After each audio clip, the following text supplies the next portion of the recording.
Մոսկվան Երևանից պատասխան է սպասում, ինչ կորոշեն ՀԱՊԿ-ի մասնակցության վերաբերյալ եւ ինչ ռիսկեր են սպասվում, եթե առանց ռազմական դաշնակցի մնանք։ Որն է պատճառը, որ Բաքուն ակտիվացրել է արևմտյան Ադրբեջան խոսույթը։ Փաշինյանի կարծիքով սա Բաքվի հայելային արձագանքն է ազգային ժողովում Ղարաբաղի դրոշին։ Վարկային արտոնություններ այգետերերին եւ ջերմոցատերերին, որոնց արտադրանքը Ռուսաստանի ճանապարհին է մնացել, կառավարության աջակցության ծրագրերը։ Ուժեղ քամու վնասները տանձուտում, ջերմոցները հողին են հավասարվել, բերքն ու բարիքը ջուրն ընկել, փոխհատուցման հույս էլ չկա։ Միքայել Սրբազանի տնային կալանքը վերացվել է, բացակայելու արգելքը մնացել անփոփոխ, գործն ուղարկվել է նոր քննության։ Անբասիր ծառայության մեդալ ջրասուզակին, որ Փամբակ գետում գտավ ջրախեղտ քույրերին։ Արմենիայի եթերում նորությունների գլխավոր ժամն է, բարի երեկո, ես Շահանե Մեժլումյանն եմ, ամենակարևորն ու դիտար ժանը մեր եթերում։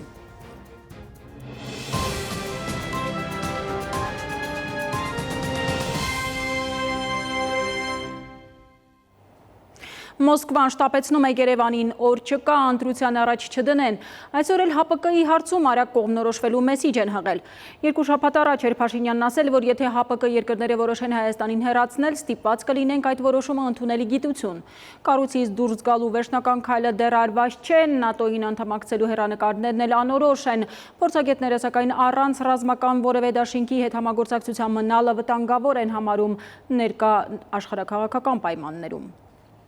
Ռուսական քաղաքական եւ փորձագիտական շրջանակներից հաճախակի հայտարարություններ են հնչում, որ Հայաստանը պետք է հստակեցնի իր դիրքորոշումը եւ վերջնական որոշում կայացնի Հավաքական անվտանգության պայմանագրի կազմակերպության ՀԱՊԿ-ի նկատմամբ։ Մոսկվան ցանկանում է հասկանալ, թե Երևանը վերջնականապես փոխում է իր արտաքին եւ անվտանգության քաղաքական ուղղությունը, թե դեռ պատրաստ է վերականգնել լիարժեք համագործակցությունը։ Ռուսական կողմը Երևանից սպասում է ՀԱՊԿ-ին մասնակցության վերաբերյալ որոշման ընդունմանը, կամ նրանք մնում են կազմակերպությունում, կամ նախընտրում են այլ սցենար։ Պետք է մեզ այդ մասին հայտնեն։ Այնտեղ ոնց որ տեխնիկապես իրանք նույնիսկ հնարավորություն ունեն Հայաստանին զրկել անդամակցությունից, ու ես չեմ բացառում, որ ինչ-որ մի փուլում դες բան կարող լինի։ Այստեղ գործնականում Հայաստանը պրակտիկորեն շատ բան չի կորցնի, որտեղ փաստացի չի մասնակցում կառույցի աշխատանքներին։ Երևանը հավանաբար ցանկանում է պահպանել որոշակի մանևրելու հնարավորություն, մինչև ձևավորվեն անվտանգության այլընտրանքային մեխանիզմներ եւ գործընկերություններ։ Վերջին տարիներին Հայաստանը ակտիվացրել է համագործակցությունը Եվրոպական միության անդամ երկրների հետ,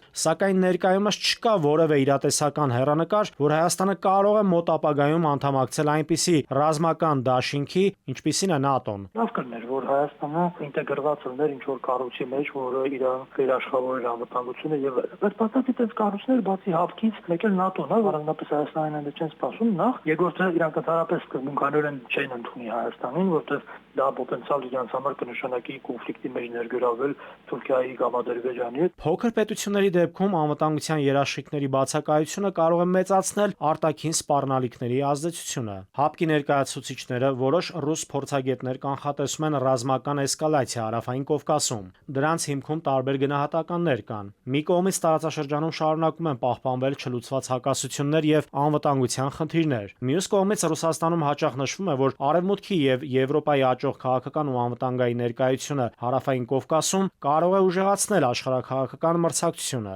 Բայց ավելի դա էլի ճնշում կլինի, այլ ոչ թե լայնացավալ պատերազմ։ Ավելի քարոշչական բնույթի հայտարարություններ են, որտեղ դե կոնֆլիկտը պիտի կողմեր ունենա։ Ով են այդ կողմերը։ Թուրքիայի, Ադրբեջանի մասով այս պահին առնվազն իրանք ոնց որ չեն ձգտում այդ տարբերակի։ Ինքը Ռուսաստանը ինչ որ ձև այդտեղ փորձի ուժային ճանապարհով ազդել, դե իրանք հիմնականում Ուկրաինայով են զբաղվում։ Հետագա զարգացումները մեծապես կախված կլինեն տարածաշրջանային անվտանգության միջավայրից, Հայաստանի նոր գործընկերությունների խորությունից եւ այն ռազմավարությունից, որը կընտրի պետությունը սեփական անվտանգության ապահովման համար։ Նաիրի Մուրադյան, ժամը լրատվական։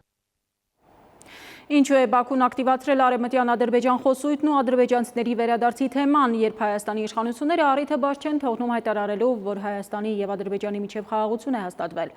Այսօրվա ճեպազրույցում հարցին անդրադառնալով Փաշինյանն ասել է, թե Հայաստանում տարբեր մակարդակներում Ղարաբաղի շարժումը շարունակելու ցանկացած փորձ Ադրբեջանում առաջացնում է հայելային արձագանք։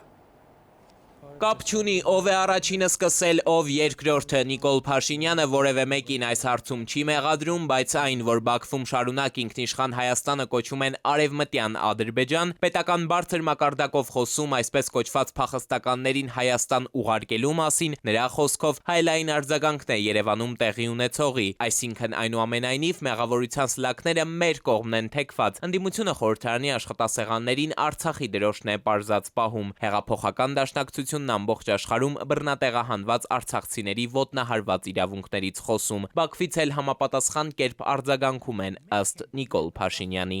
Մենք մեր ճշմարտությունը ունենք եւ հավատում ենք այդ ճշմարտությանը, իրանք իրան ճշմարտությունն ունեն եւ հավատում են իրան ճշմարտությունը։ Սրա մասին չի խոսքը։ Խոսքը նրա մասին է, որ պետքա դադարեցնել Հայաստանը եւ Ադրբեջանը պետքա իրար հանգիստ թողեն։ Հանգիստ թողելու ձևը Ղարաբաղի շարժումը չշարունակելը Հայաստանում եւ Ադրբեջանում է այս տրամաբանության հետ առնչվող գործողություն չանելը։ Մարդու իրավունքների Եվրադատարանն օրերս առաջին վճիռը կայացրեց 2016-ի ապրիլյան քարոզիայի գործով ադրբեջանական կողմին ճանաչելով որպես պատերազմական ծանր հանցագործ, բայց սա զոհված զինծառայողի ընտանիքի կողմից ներկայացված անհատական գանգատով Ադրբեջանի դեմ միջպետական հայցերից Փաշինյանի կառավարությունը հրաժարվել է հանուն խաղաղության։ Խաղաղություն է հաստատված եւ խաղաղության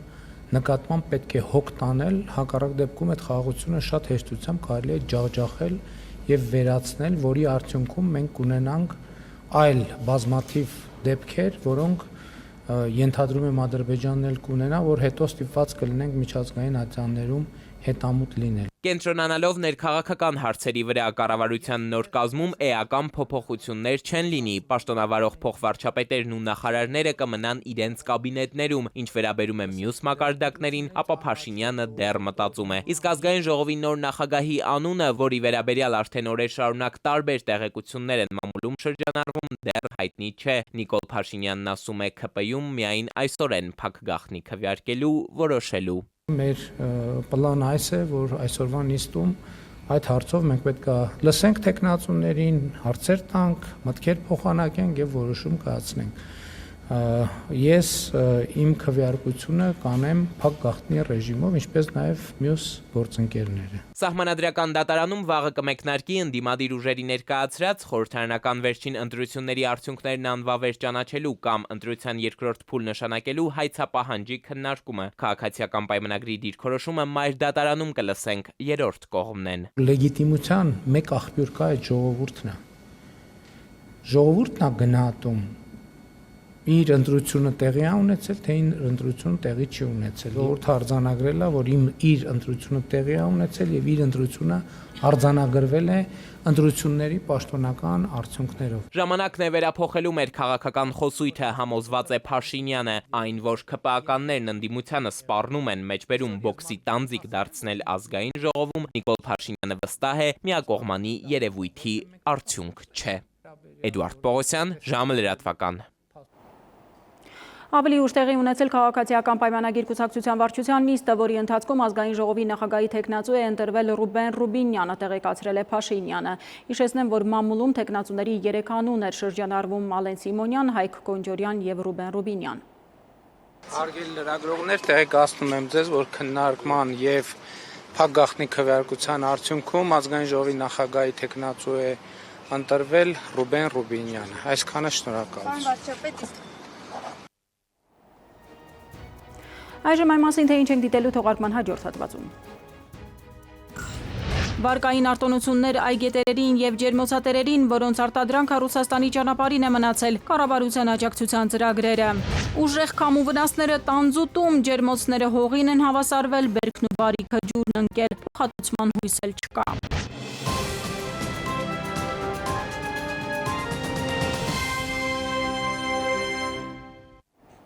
Ժամը շարունակում է աշխատանքը Արմենիայի ուղիղ եթերում։ Սահմանադրական դատարանը վաղը սկսելու է քննել խորհրդարանական վերջին ընտրությունների արդյունքները անվավեր ճանաչելու կամ վերաքվեարկություն նշանակելու ընդդիմադիր ուժերի հայցը։ Մինչև այդ ուժեղ Հայաստան դաշինքի ընտրացուցակում ընդգրկված Արամ Վարդևանյանն է հանդիպել լրագրողներին եւ հայտարարել, որ իրենց գնահատմամբ իշխանությունները ընտրախախտումներին զարկ են տվել ոչ միայն հունիսի 7-ի քվեարկության օրը, այլև հենց առաջին իսկ պահից, երբ հանրապետության նախագահը նշանակել է ընտրությունները։ Ուժեղ Հայաստանը վաղը բարձրատյան է տանելու վարչական դատարանի վճիռը, համաձայն որի ընդդիմադիրների վերաբերյալ իշխանության տարածած խոսույթն օբյեկտիվորեն կարող էր ընկալվել այլ համատեքստում, մինչդեռ ըստ կենտրոնական ընտրականի այն պարզապես սուր քաղաքական խոսք էր։ Արդյոք սահմանադրական դատարան դիմելն է ինքնին պրոտեստի արտահայտումը։ Ոչ, բայց դա անհրաժեշտ պայման է, կարծում եմ, այո։ Բազմաթիվ արդեն մեր գործընկերներ հայտարարել են, որ վաղը լինելու են սահմանադրական դատարանի դիմաց։ Արդյոք դա է լինելու այն բավարար երաշխիքը, որ օրինակ սահմանադրական դատարանից մեր հայրենակիցները դրական ակնկալիք ունենան։ Ոչ, բայց մի բան հստակ է։ Սահմանադրական դատարանը նաև բոլոր դեպքերում որպես երրորդ անձ ներգրավել է նաև քաղաքացիական պայմանագրին։ Տարիներով տևող դատական գործեր, անհիմն ձգձգումներ Հայաստանում դատական գործերի երկարաժամկետ քննություններին Մարդու իրավունքների Եվրոպական դատարանն է անդրադարձել։ Գործկա քննությունը 13 տարի է տևել, սա Եվրոպական կոնվենցիայի ողջամիտ ժամկետի պահանջի խախտում է, արձագանքել են Եվրոպական ատյանից։ Դատական ատյաններում քննվող գործերի ավարտին տարիներով սպասելը ըստ մասնագետների Հայաստանում նոր երևույթ չէ, սակայն այժմ խնդիրը ստացել է նաև միջազգային իրավական գնահատական։ Մարդու իրավունքների Եվրոպական դատարանը Հայաստանի վերաբերյալ նախադեպային վճռով արձանագրել է, որ երկրում առկա են դատական վարույթների անհիմն ձգձգումների եւ դրանց դեմ արդյունավետ իրավական պաշտպանության միջոցների բացակայության համակարգային խնդիրներ։ Եվրոպական դատարանը առաջին անգամ չէ, որ երկրի օրենսդրության մեջ համակարգային խնդիրներ տեսնում եւ պետությանը առաջարկում է կատարել օրենսդրական փոփոխություններ եւ ապահովել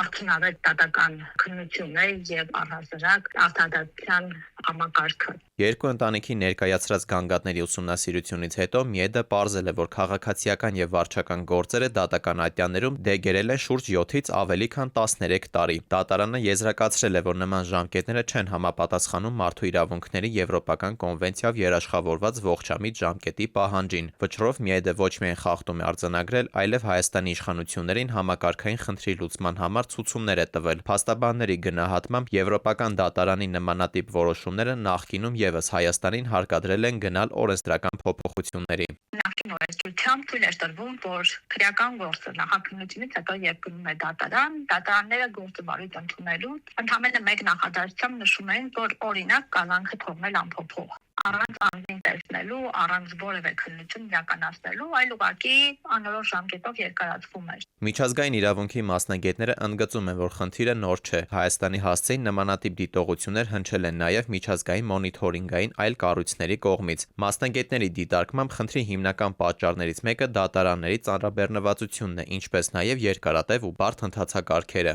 Հայաստանը միշտ զեկուցում է, որ փորձում է միջոցներ ձեռնարկել ու չեմ կարծում, որ հարցը հիմա այնքան ասրված, որ ինչ-որ սանկցիաներ Հայաստանից սպառնան։ Ընդհանրապես սա այդ որոշումը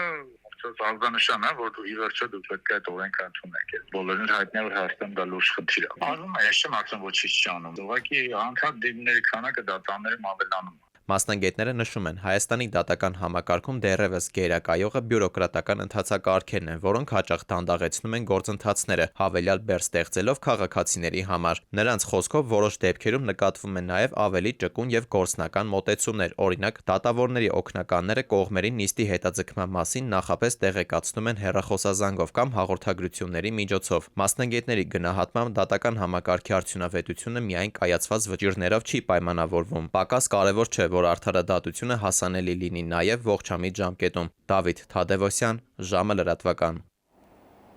Եվրոպական հանձնաժողովի նախագահ Ուրսուլա ֆոն դեր Լայենը առաջիկայում կայցելի Հայաստան, ավելի վաղ տարածված լուրը վարչապետ Փաշինյանն է հաստատել, ճեպազրույցում հայտարարելով, որ ֆոն դեր Լայենի առաջիկա Երևանյան այցի օրակարգի կարևոր հարցերից մեկը լինելու է հայկական գյուղարտադրանքի մուտքի դյուրացումը Եվրամիության շուկա։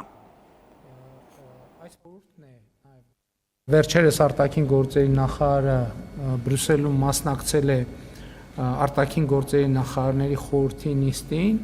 եւ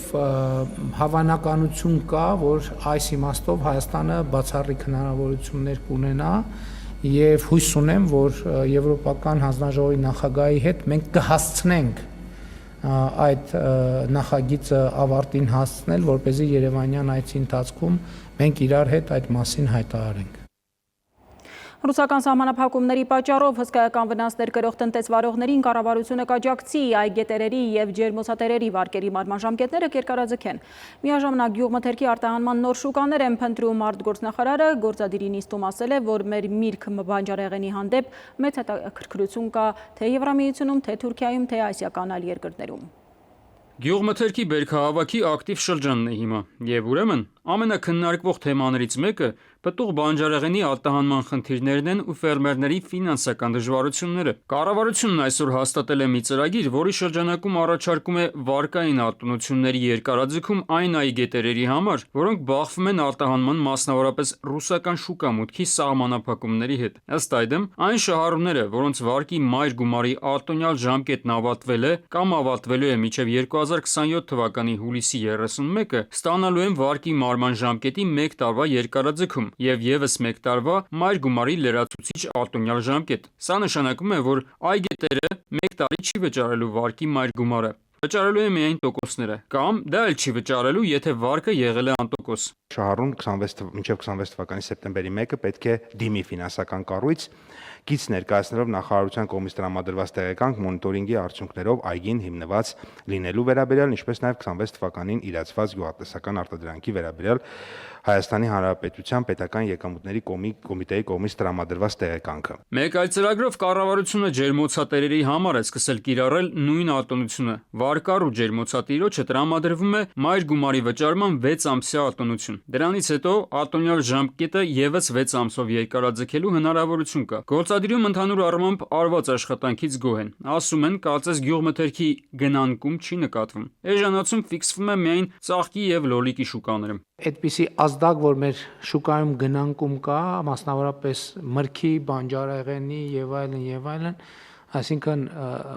բանջարեղեն մրգային դեֆոլտ ունենք, տենց ոնց որ թե տենց ազդակ մենք ընդհանրապես չունենք։ Վարկը մարելու արտոնությունն իհարկե լավ է, բայց դա ընդհանրապես շունչ քաշելու հնարավորություն է բիզնեսի համար։ Եթե ոչ այս տարի, ապա հաջորդ տարի միևնույն է։ Ֆերմերները ստիպված են լինելու վարկը փակել, իսկ դրա համար հիմա եւ հետո պետք է կարողանան վաճառել ստացած պրոդուկտը՝ պտուղ բանջարեղենը։ Այստեղ ամենակարևոր հարցն է առաջ գալիս. որտեղ եւ ի վերջո որոնք են հայկական գյուղմթերքի սպառման նոր շուկաները։ Մեծ հաշվով բոլոր սցենարների դեպքում պլյուսով է լինելու եւ հիմա մենք տեսնում ենք, որ նոր ուղիներ են ի հայտ գալիս, նոր արտահանման երթուղիներ, նոր շուկաների փնտրտուքը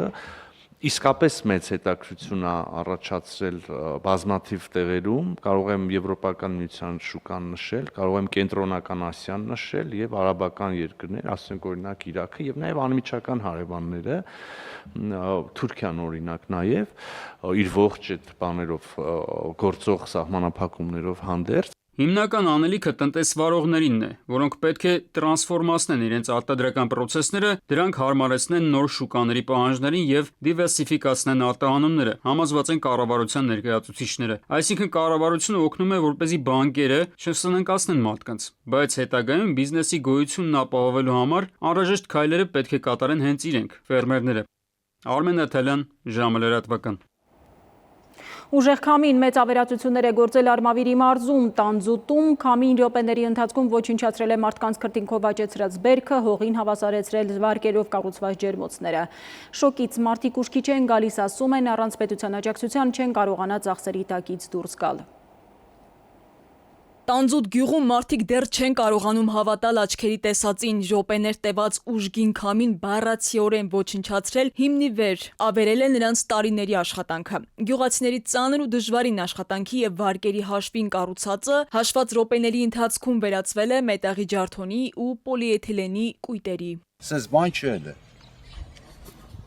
Կադրերում երևում է հազարավոր քառակուսի մետրեր զբաղեցնող ջերմոցները հողին են հավասարվել։ Քամին պոկել, տասնյակ մետրեր այն կողմ է շպրտել մետաղական կոնստրուկցիաները, վնասել հովացման համակարգերը, ոչնչացրել բերքը։ Տուժածներից մեկը տանձուտի բնակիչ Արտակ Հերիքյանն է, նրա շուրջ 3000 քառակուսի մետր մակերեսով ջերմոցային տնտեսությունը գրեթե ամբողջությամբ ավերվել է։ Որի մեջից նասոսները հանել, շպրտել է այսպես,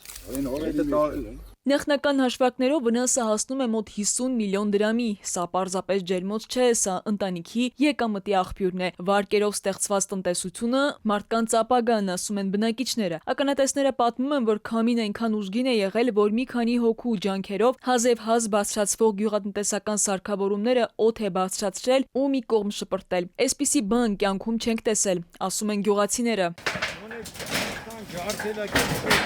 Դեռ գրակություն չունենք, առայժմ ֆիքսում են ինչ ա եղել, ինչ չի եղել, արձանագրում են, որ ներկայացնեն։ Ում ներկայացնեն, կառավարությանը։ Այո։ Իսկ կառավարությունը ըստ ձեզ փոխհատուցում կանի այդ մարդկանց թե Ես չգիտեմ, դա արդեն չեմ կարող պատասխանել։ Իսկ ամենացավալին այն է, որ աղետից ժամեր անց մարդիկ դեռ չգիտեն, ով է փոխհատուցելու իրենց վնասները, ով պետք է փոխհատուցի տուժած գյուղացիներին հարցին ի պատասխան էկոնոմիկայի նախարարությունից ասացին, թե խնդիրն իրենց տիրույթում չէ, քանի որ այն տնտեսական քաղաքականության մաս չէ, եւ հավելեցին, որ հանրապետական հանձնաժողովն է գնահատելու վնասի չափը։ Ինչ գյուղացիները փորձում են փրկել այն, ինչ մնացել է, պատասխանատու կառույցներից հստակ պատասխան դեռևս չկա։ Տանձուտում այսօր միայն ջերմոցներ չեն փլվել, փլվել են նաև մարդկանց ծրագրերը, եկամտի հույսերը եւ ամիսների աշխատանքը։ Գյուղացիները սպասում են, որ պետությունը կարձագանքի, որովհետեւ միայնակ նման հարվածից վերականգնվելը գրեթե անհնար է։ Քնարիկ Պետրոսյան, ժամը լրատվական։ Կրկին դադար մեր եթերում կվերադառնանք րոպեներ անց։ Միքայել Սրբազանի տնային կալանքը վերացվել է, բացակայելու արգելքը մնացել անփոփոխ, գործն ուղարկվել է նոր քննության։ Անբասիր ծառայության մեդալ ջրասուզակին, որ Փամբակ գետում գտավ ջրախեղտ քույրերին։ Օրվա առավելագույն ջերմաստիճանը 32-ն է, ավելին քիչ ուշ։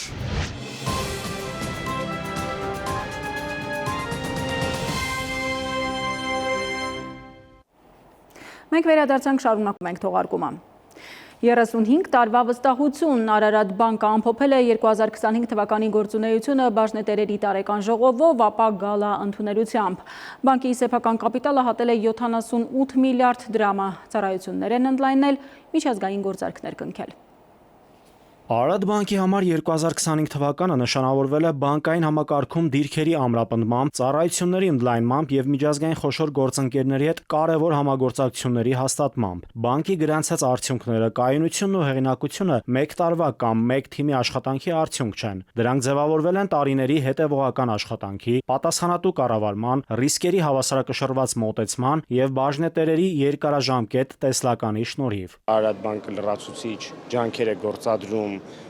բանկի կառավարման համակարգի ել ավելի բարելավմանը, ռիսկերի կառավարման համակարգի, տեղեկատվական տեխնոլոգիաների կիրառման ուղղությամբ։ 2025 թվականի տարեկան արդյունքներով Արարատ բանկի ակտիվները կազմել են ավելի քան 423 միլիարդ դրամ։ Բանկի սեփական կապիտալը կազմել է շուրջ 79 միլիարդ դրամ, որը նախորդ տարվա վերջի համեմատ աճել է 12.7%-ով, իսկ զուտ շահույթը կազմել է 11.7 միլիարդ դրամ։ Աճը ակնհայտ է, ունենք նաև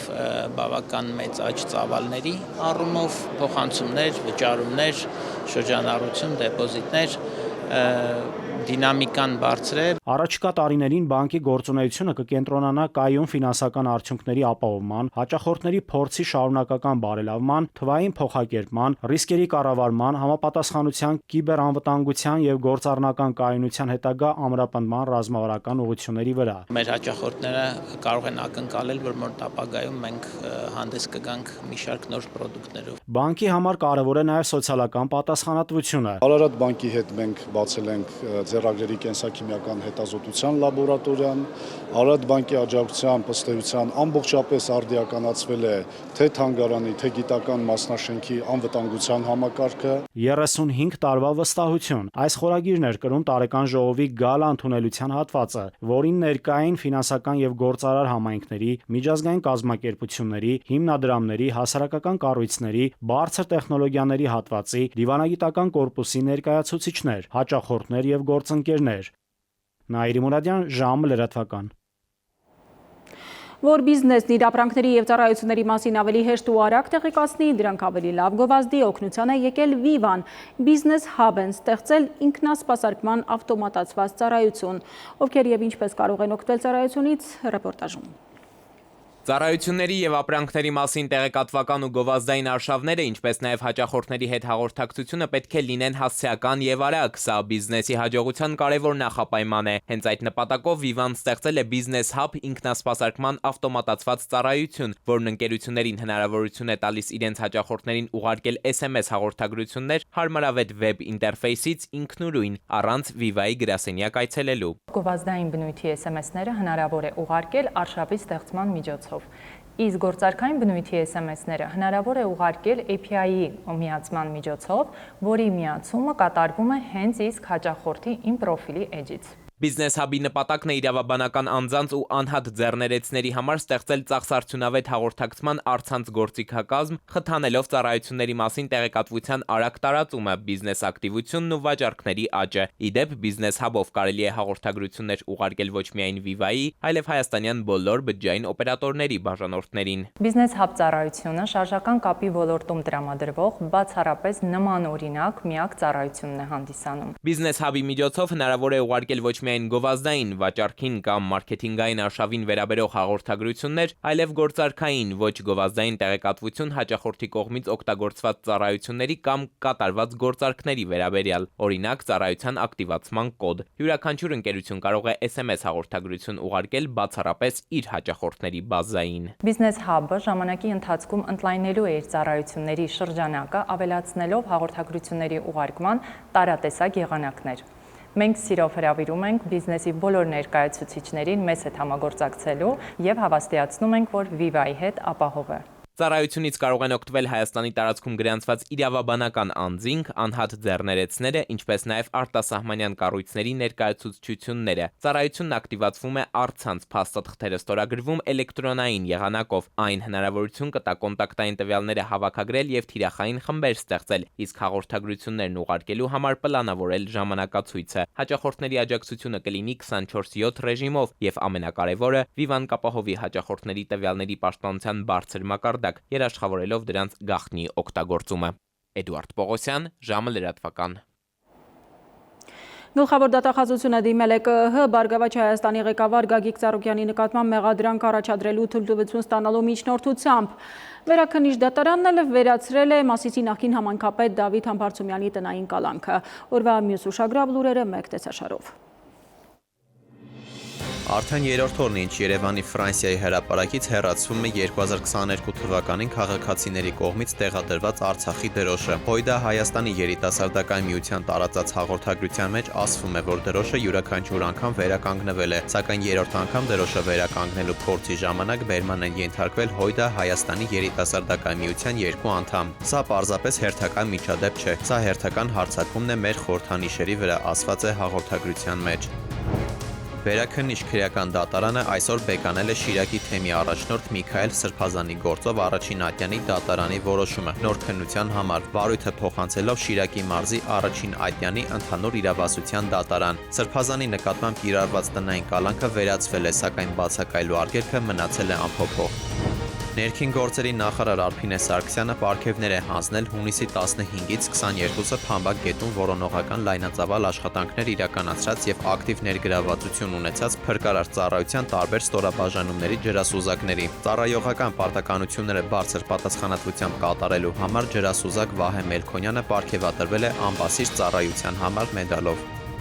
Արդարադատության նախարարությունը պատրաստվում է լեհական ընկերությունից լրացուցիչ 400 էլեկտրոնային թևնոց գնել։ Որոշումը ընդունվել է այսօր։ 2025 թվականի փետրվարին էր կառավարությունը լեհական ընկերության հետ պայմանագիր կնքել տնային կալանքի եւ վարչական հսկողության համար նախատեսվող 2000 հսկիչ թևնոց մատակարարելու մասին։ Արդարադատության նախարարությունը մտադիր է լեհական ընկերությունից պատվիրել եւս 100 թևնոց վարչական հսկողության, 300 թևնոց տնային կալանքի համար։ Այդ նպատակով պետական բյուջեից հատկացվելու է մոտ 330 միլիոն դրամ։ Կառավարության այսօրվա նիստում հաստատվել է Արցախից տեղահանված ընտանիքների բնակարանային ապահովման պետական աջակցության ծրագրում փոփոխություններ եւ լրացումներ կատարելու վերաբերյալ որոշման նախագիծը։ Փոփոխություններով ծրագրի շրջանակում արկա դրական մնացորդը հնարավոր կլինի օգտագործել ոչ միայն տան վերանորոգման, այլև անհատական բնակելի տների վերակառուցման ու տնամերձ տարածքի կառուցապատման համար։ Ողբերգական ավտովթար Մայրաքաղաքի Աթենքի փողոցում ժամը 0:10-ի սահմաններում Երևանի 28-ամյա բնակիչն իր վարած Hyundai Elantra մագնիշ ավտոմեքենայով դուրս գալով երթևեկելի գոտուց փախվել է Հրազդան մարզադաշտի մուտքի բազալտե պատնեշին։ Վթարից հետո վարորդը տեղափոխվել է բժշկական կենտրոն, որտեղ էլ մինչև քննչական խմբի ժամանումը գիտակցության չգալով մահացել է։ Դեպքի փաստով քննչական բաժնում նախաձեռնվել է քրեական վարույթ, ավտոմեքենան տեղափոխվել է Պարեկային ծառայության Երևան քաղաքի գնդի պահպանվող հատուկ տարածք։ Դավիթ Թադևոսյան, ժամը լրատվական։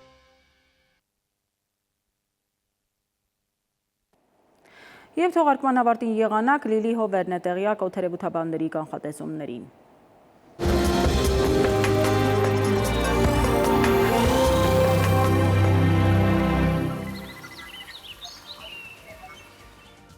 Բարերեկո եղանակի տեսության հովանավորն է իտալական ունիկալ ապրանքանիշը, իր որակյալ և գերխնայող գազի կաթսաներով։ Դրանք պաշտոնապես ներկայացված են էքստերիեր խանութ սրահներում, ունիկալ տարվա բոլոր եղանակներին, մետեոաշխարհ նախ Հայաստան։ Մեր երկրի մեծ մասում նոր օրը կանցնի փոփոխական երկնքով, տեղումներ սպասվում են առավելապես հյուսիս-արևելյան գոտիներում, ջերմաստիճանը առաջիկա օրերին էապես չի փոխվի։ Վաղը ցերեկը Շիրակում, Կոտայքում, Գեղարքունիքում, Արագածոտնի և Վայոց ձորի լեռնային գոտիներում կդիտվի 20-ից 26 աստիճան։ Վայոց ձորի և Արագածոտնի նախալեռներում սպասվում է